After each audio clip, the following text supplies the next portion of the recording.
A poor virgin Maid texted a billionaire by mistake asking for something unbelievable. Then this happened. Maria didn't mean to text a billionaire that night. She only wanted to save her mother's life. It was past midnight in Houston, Texas. 22-year-old Maria Thompson sat on the concrete floor of her servants' quarters behind the Whitmore mansion, her phone screen glowing with one last bar of battery and a message she typed with trembling fingers.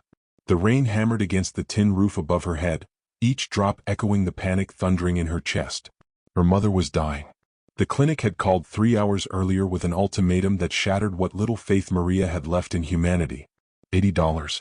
That's all they needed to continue her mother's dialysis treatment. $80 stood between life and death, and Maria had 47 cents in her bank account. She thought she was texting her cousin Marcus, the only family member who'd ever shown her kindness. Her vision blurred with tears as she typed those desperate words, her finger hovering over the send button for 3 seconds that felt like 3 lifetimes. Then she pressed it. The message disappeared into the digital void, and Maria collapsed against the cold wall, whispering a prayer she wasn't sure anyone was listening to anymore. But one wrong digit in that phone number sent her desperate plea somewhere she never imagined it would go. Into the hands of Ethan Cole, a man worth $3 billion who sat alone in his downtown penthouse, staring at the city lights and wondering why success had started to taste like ash in his mouth. Before we dive deeper, let me know in the comments where you're watching from. We'd love to hear from you. And if you're new here, click on the subscribe button so you never miss any of our upcoming videos. When Ethan read that message at 12:47 in the morning, he could have ignored it. He'd ignored thousands before. Beggars, scammers, people who somehow got his private number and thought a sob story would unlock his wealth. His assistant filtered most of them, but occasionally one slipped through. This one did.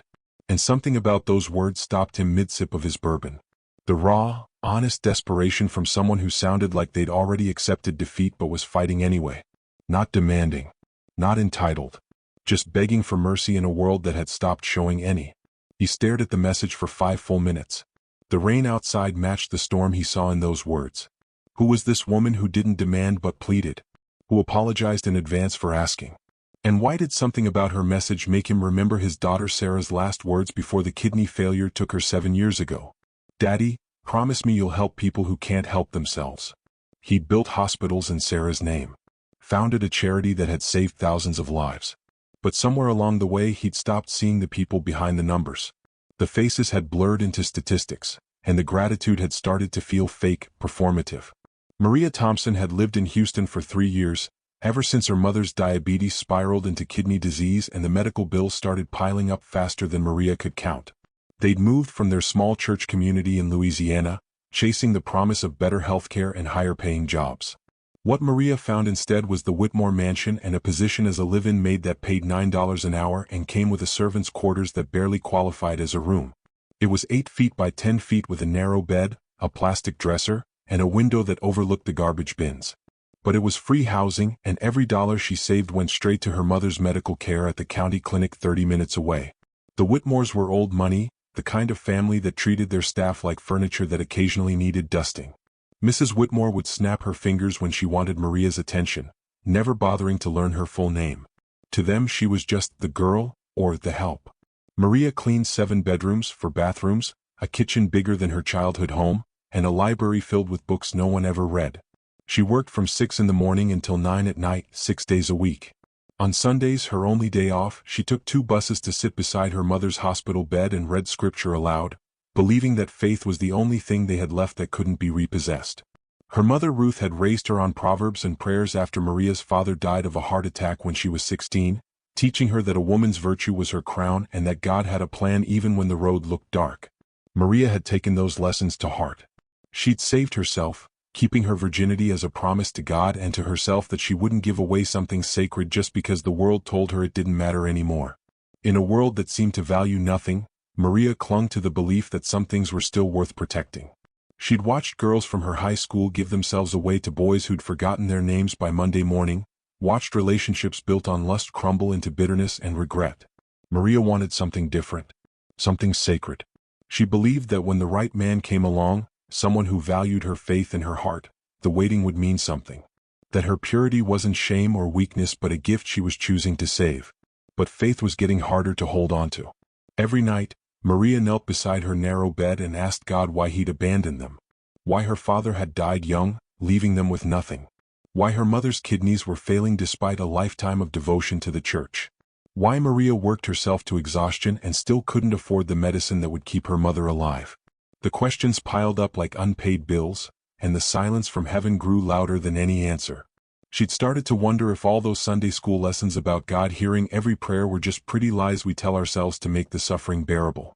That night, the night she sent the text, Maria had received the call from the clinic at 9:30. Her mother had missed 3 dialysis treatments because Maria couldn't make the payments. If they didn't pay $80 by morning, they'd discharge her mother and blacklist her from the clinic. Maria had begged the nurse for more time, explained she'd have the money in 2 weeks when she got paid. The nurse's response was clinical and cold, the sound of compassion dying in a healthcare system that had forgotten how to care. Then the line went dead and Maria's world went with it. She'd called every family member whose number she had. Her aunt said she'd pray but couldn't help financially. Her uncle didn't answer. A cousin told her to figure it out before hanging up.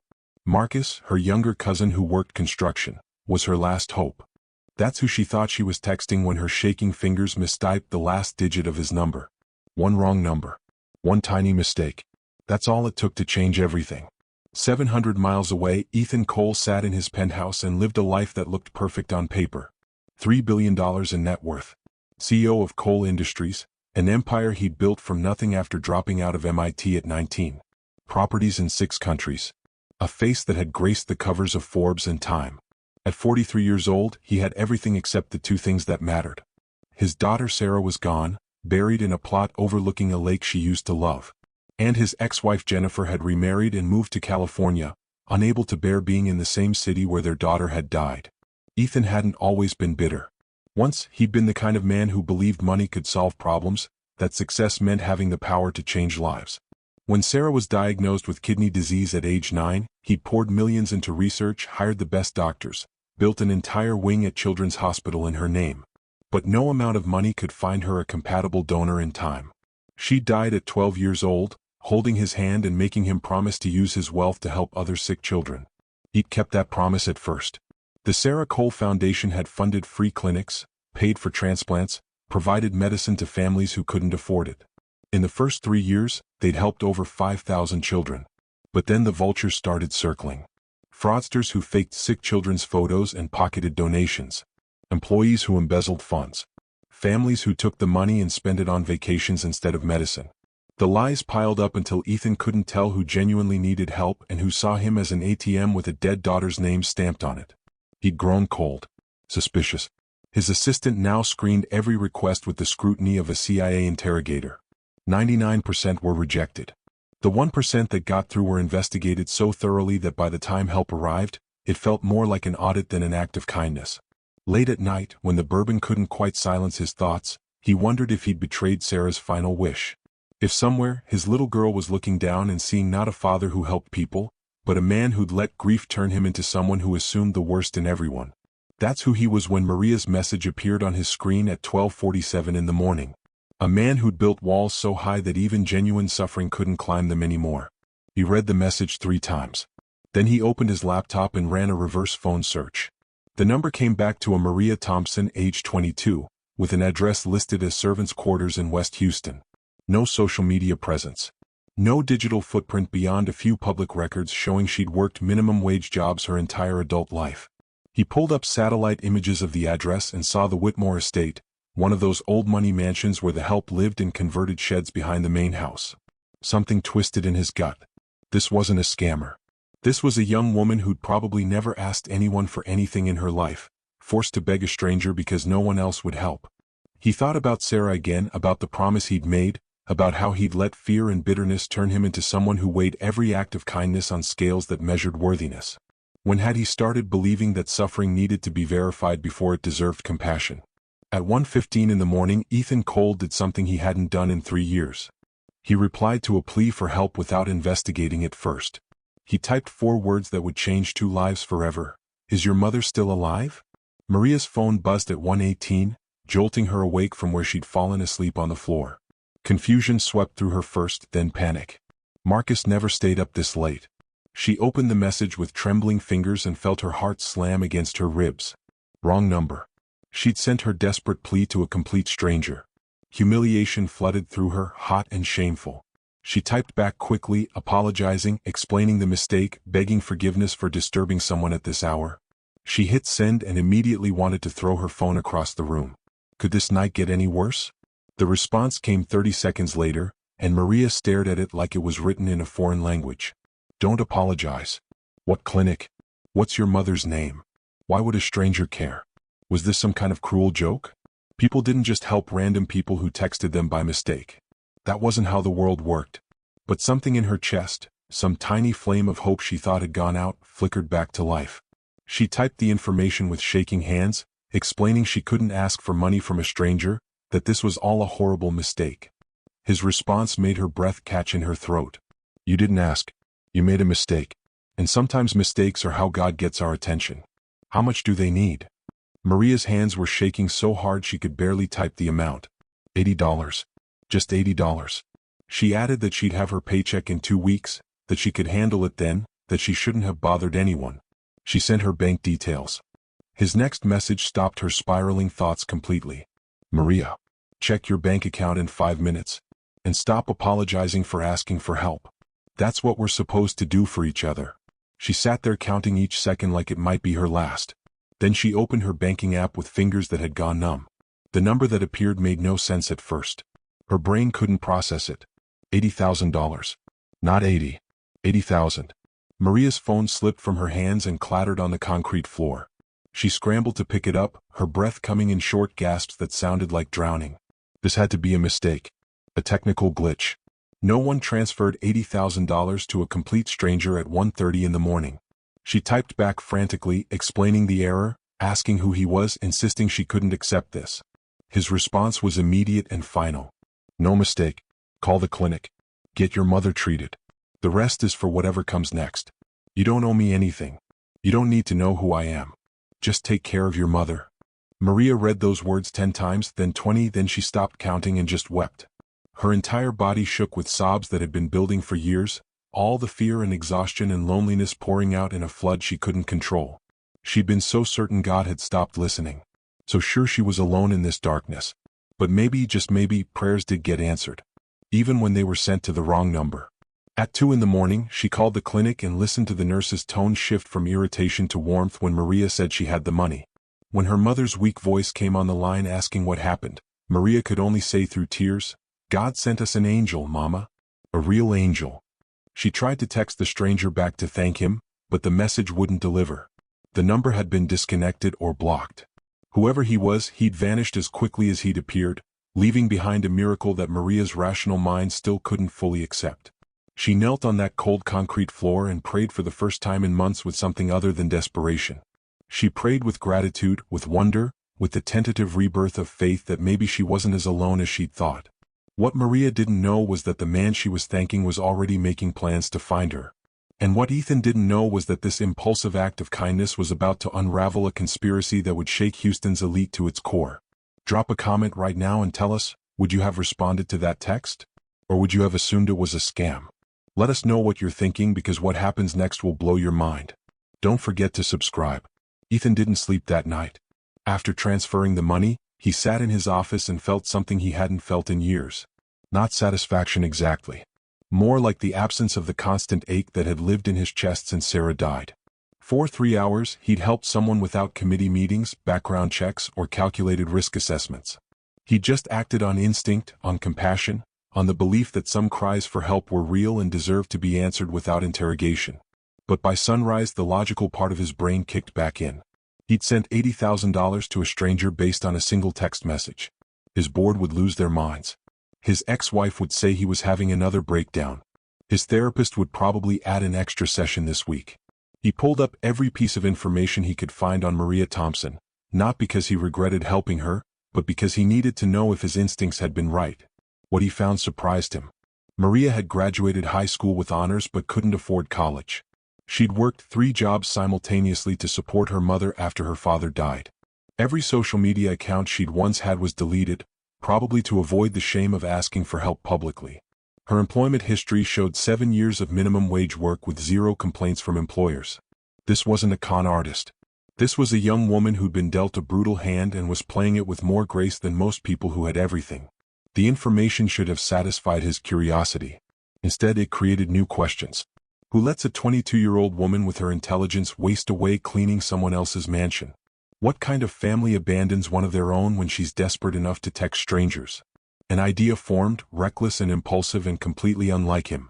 He called Mrs. Whitmore personally, telling her he was interested in viewing the estate as a potential investment property. It was a lie, but Mrs. Whitmore's enthusiasm made the deception feel justified. She scheduled a viewing for Thursday at 2 in the afternoon. Ethan spent the next 3 days telling himself this was a terrible idea, that his interest had moved from compassionate to obsessive. But every time he tried to talk himself out of going, he'd remember Sarah's last words. Help people who can't help themselves. Maria had helped herself by asking for help, which took more courage than most people ever mustered. Thursday arrived and Ethan drove himself to the Whitmore estate, wanting to approach this with as much normalcy as possible. The main house was all white columns, the kind of place that announced old money with every brick. Mrs. Whitmore greeted him with a smile so wide it looked painful, talking without pause about the estate's history. Ethan barely heard her. His attention was fixed on the young woman who appeared carrying a tray of tea, her eyes downcast and her posture careful. Maria. He knew it was her before Mrs. Whitmore snapped her fingers and said, "Girl, Mr. Cole will prefer to take his tea with lemon, not sugar. Pay attention." Maria's apology was quiet and immediate, and she disappeared without ever making eye contact. Something in Ethan's chest tightened with rage. This was how they treated someone who worked 60-hour weeks for poverty wages? It was not just the statement, it was the attitude. He sat through 30 minutes of Mrs. Whitmore's tour, pretending to admire crown molding while watching Maria move through the house like a ghost. She existed in a space where people looked through her rather than at her.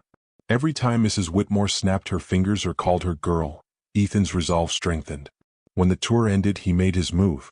He told Mrs. Whitmore he was impressed but needed to see the estate's financial records and staffing arrangements. Then he asked, almost casually, "Who handles your household management? I'd like to speak with them about operational efficiency." Mrs. Whitmore looked confused before comprehension dawned. "Oh, you mean the help? We have a girl who does most of it. Maria something. She's adequate but nothing special." She said it like Maria was a vacuum cleaner whose model she couldn't quite remember. "I'd like to speak with her," Ethan said, his tone leaving no room for argument. Mrs. Whitmore called for Maria with another finger snap that made Ethan's teeth clench. When Maria appeared, wiping her hands on her apron, she still didn't look up. Mrs. Whitmore explained that Mr. Cole wanted to ask questions about her duties, then left them alone in the library with a reminder that Maria needed to start dinner preparation in 20 minutes. The moment Mrs. Whitmore's footsteps faded, Ethan spoke quietly. "You can look at me." Maria's eyes lifted slowly, and Ethan saw the exact moment recognition failed to spark. She didn't know who he was. To Maria, he was just another rich man asking questions, and her expression was one of careful politeness masking exhaustion. "I don't mean to be rude, sir, but I really do need to start dinner soon. What would you like to know?" Ethan had planned this conversation in his head a dozen times, but now all his rehearsed words felt wrong. "How did you tell someone you were the stranger who'd sent them life-changing money without sounding like you expected gratitude or worship?" "How's your mother?" he asked instead. Maria's careful mask cracked slightly. "I'm sorry, sir, do we know each other?" "We've spoken once. Briefly. Last week." He watched her mind work through the possibilities, saw comprehension begin to dawn in her eyes. She took a step back, her hand going to her throat. No, that's not possible. You can't be the wrong number," Ethan finished. "I can be. I am." Maria's legs seemed to stop working. She sank into the nearest chair like someone had cut her strings, her eyes wide and filling with tears. "Why are you here? How did you find me? I don't understand what's happening." Ethan sat across from her, keeping his distance, his voice gentle. "I wanted to make sure you and your mother were okay. That the money helped. I probably should have just left it alone, but I needed to know." "The money saved her life," Maria said, her voice cracking. "The clinic kept her for a week, did 3 full treatments, adjusted her medications. She's stable now. I've been trying to figure out how to find you, how to thank you, how to even begin to repay." "You don't owe me anything," Ethan interrupted firmly. "I meant what I said in my text. You don't need to repay me. Ever." Tears spilled down Maria's cheeks. "I don't even know your name. You changed my entire life and I don't know your name." "Ethan Cole." Maria blinked, then blinked again. "The Ethan Cole? The billionaire who owns Cole Industries?" The man who, she stopped, her hand covering her mouth. Oh my God. I texted a billionaire asking for money and didn't even realize it. You texted a human being asking for help, Ethan corrected. The rest doesn't matter. They sat in silence for a moment, both trying to process the impossibility of this moment. Finally, Ethan said what he'd really come to say. I need someone to run my foundation's financial oversight department. Someone honest, detail-oriented, willing to call out problems even when it's uncomfortable. The position pays $90,000 a year, includes health insurance, and you'd have your own office downtown. Would you be interested? Maria stared at him like he'd just spoken another language. Sir, I'm a maid. I didn't go to college. I have no qualifications for that kind of work. You have the most important qualification, Ethan said. Integrity. The last 3 people I hired had master's degrees and embezzled a combined $2 million before I caught them. I don't need credentials. I need someone who won't steal from people who are suffering. I can't just leave, Maria protested, though hope flickered in her voice. Mrs. Whitmore needs me and I have a contract. Your contract is technically illegal, Ethan interrupted. She's paying you below minimum wage when you factor in actual hours worked. From your text messages that night, it's obvious.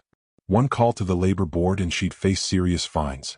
As for the rest, the position includes a signing bonus that covers moving expenses. You can start Monday. Maria's tears started again, but this time they came with something that looked like the beginning of a smile. Why are you doing this? You don't know me. I could be terrible at the job. I'm doing this because 7 years ago my daughter died, and before she did, she made me promise to help people who can't help themselves. I broke that promise for a long time. Let me keep it now. The words hung between them, heavy with grief and fragile hope. Maria nodded slowly, then more firmly. Okay. Yes. I'll take the job. And Mr. Cole? Thank you. For everything. For answering a text you could have ignored. For being the kind of person who still believes some of us are worth saving. We're all worth saving, Ethan said quietly. Some of us just forget it until someone reminds us. Maria started at Cole Industries the following Monday, walking into the downtown high-rise with thrift store clothes and confidence she was still trying to convince herself she possessed. The building was all glass and steel, soaring 30 floors above Houston's skyline, and every person in the lobby looked like they'd walked out of a magazine. Maria felt like an imposter wearing a borrowed life. Ethan's assistant Patricia Chin gave her a tour that lasted 2 hours and ended with frank advice. People are going to talk about you. They're going to say you slept your way into this job or that Ethan's having another breakdown. Ignore them. Do good work. That's the only thing that matters here. The office itself was more space than Maria had lived in her entire life. Windows overlooking the city, a desk that looked expensive, and technology she barely knew how to use. Patricia showed her the financial oversight system, a complex network of databases tracking every dollar the Sarah Cole Foundation spent. Maria's job was to audit transactions, flag inconsistencies, and report directly to Ethan about suspicious activity. The last person in this position was stealing from us for 2 years before anyone noticed, Patricia said. Ethan's trust issues are justified. Don't take it personally when he checks your work obsessively for the first few months. But Ethan didn't check her work obsessively. He barely spoke to her at all. He'd pass her office and nod politely, would respond to email questions with efficient answers, but kept a professional distance that felt deliberate.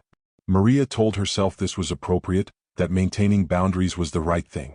But sometimes she'd catch him watching her through the glass walls with an expression she couldn't quite read, and she'd wonder what he was thinking. The other employees were less subtle about their opinions. The whispers started her second day and never stopped. That's the maid Ethan rescued. I heard she texted him begging for money. $90,000 a year and she doesn't even have a degree. Give her a month before she crashes and burns. Maria absorbed the gossip like poison, letting it seep into her confidence until she started believing maybe they were right. She worked 12-hour days trying to prove herself, staying late to master software programs and financial terminology that made her head ache. She brought her laptop to the hospital to work beside her mother's bed on weekends, ignoring Ruth's gentle suggestions that maybe Maria was pushing herself too hard. But the harder Maria worked, the more she began to notice things that didn't add up. Small discrepancies at first. A transaction labeled medical supplies that went to a vendor with no medical license. Donation receipts that didn't match bank deposits. Equipment purchases that seemed expensive until you realized the foundation had paid triple normal rates. Each irregularity alone could be explained as a mistake or oversight. Together, they formed a pattern that made Maria's stomach turn. She started documenting everything. Spreadsheets of suspicious transactions. Timelines of when discrepancies appeared. Names of employees who'd approved questionable purchases. The deeper she dug, the clearer the picture became. Someone was stealing from the Sarah Cole Foundation. Not in one massive theft that would trigger alarms, but in thousands of small cuts that bled the charity slowly. Maria knew she should take this to Ethan immediately. But doubt paralyzed her. What if she was wrong? What if her lack of experience meant she was seeing problems that didn't exist? Everyone already thought she was unqualified. If she accused the foundation of fraud and turned out to be mistaken, it would confirm everything they'd said about her. But if she was right and said nothing, children were suffering because money meant to save them was being stolen. Maria thought about Sarah Cole, the little girl whose death had inspired all of this. About how Ethan had built this foundation to honor his daughter's memory, and someone was desecrating that memorial for profit. The thought made her physically ill. She prayed about it. Long conversations with God in her empty office after everyone else had gone home. What do I do? How do I know if I'm right? Give me wisdom, Lord. Give me courage. The answers didn't come as dramatic revelations. They came as small certainties building in her chest. She knew what integrity looked like. She knew what honesty demanded. 6 weeks after starting her job, Maria walked into Ethan's office at 7 in the evening when most of the building was empty. She carried a folder containing 47 pages of documentation, her hands trembling but her voice steady. We need to talk. Someone's stealing from your daughter's foundation. And I can prove it. Ethan looked up from his laptop, exhaustion evident in the shadows under his eyes. Maria, unless this is urgent, can it wait until morning? It's urgent, she said, stepping fully into his office and closing the door. And it can't wait. Something in her tone registered because Ethan's full attention shifted to her. He gestured to the chair across from his desk. Maria sat and opened the folder, her voice growing stronger as she spoke.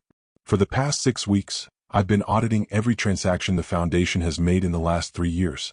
I wasn't looking for anything specific at first, just trying to understand the system.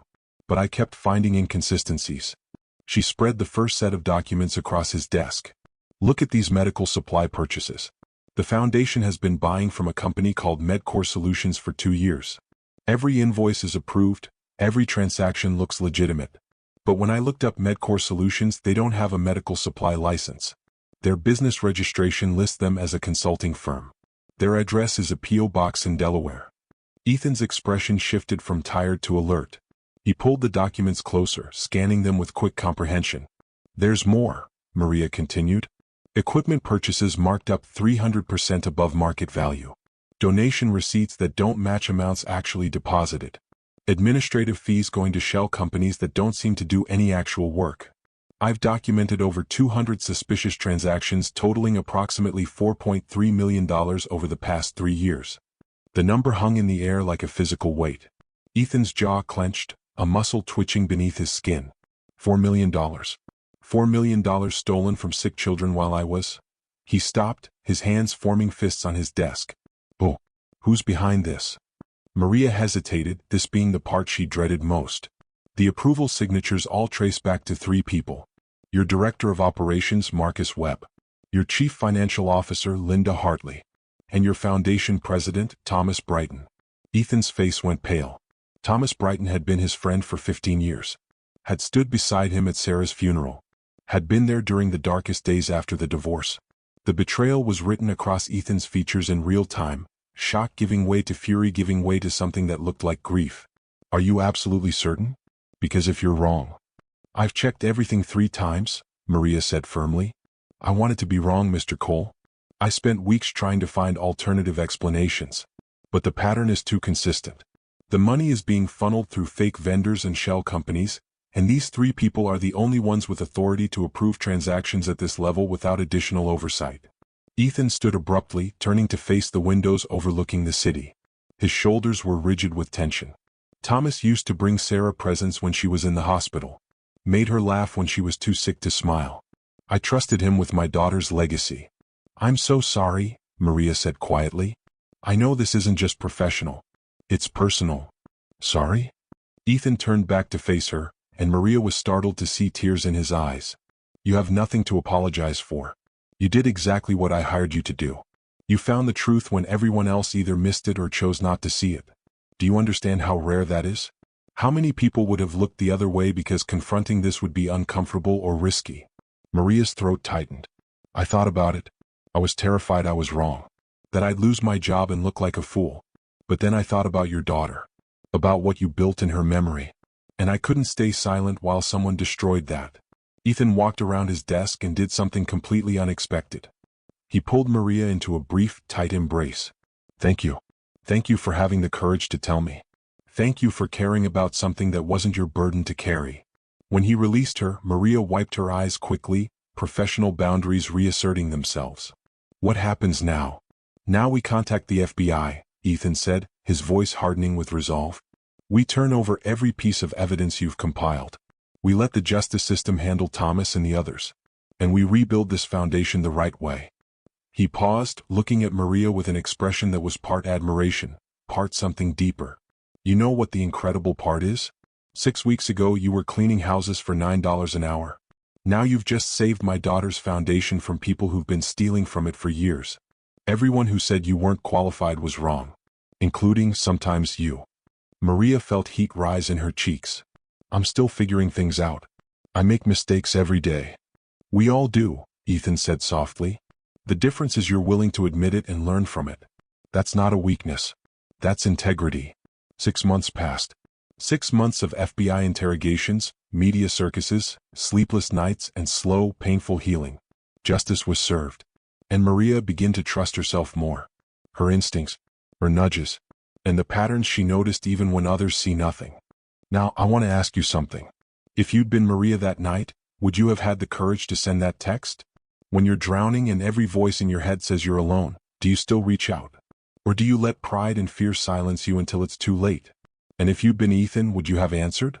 When you've been hurt and betrayed and have every reason to assume the worst, do you still choose compassion? This story is about the choice we all make every single day. Do we believe people are generally good or generally out to get us? Do we respond to suffering with suspicion or with compassion? Ethan will tell you that the greatest tragedy of his story wasn't the fraud or the betrayal or the children who died. It was the years he spent believing hope was foolish and trust was dangerous. The years he wasted protecting himself from pain so effectively that he also protected himself from joy. Don't make that mistake. Don't let fear of being hurt keep you from being human. Don't let past betrayals convince you that everyone is corrupt. Yes, there are evil people in the world. But there are also Maria Thompsons who work themselves to exhaustion for $9 an hour and still pray for people who've hurt them. There are Ethan Coles who've lost everything that mattered and still choose to answer desperate texts from strangers. There are miracles hiding in wrong numbers, waiting for someone brave enough to believe in them. What would you have done in this situation? How would you have reacted if you discovered your trusted friends were stealing from sick children? Drop your thoughts in the comments below. Tell us your own stories and don't forget to subscribe, hit the like button and turn on the notification. See you in the next one. Thanks for watching.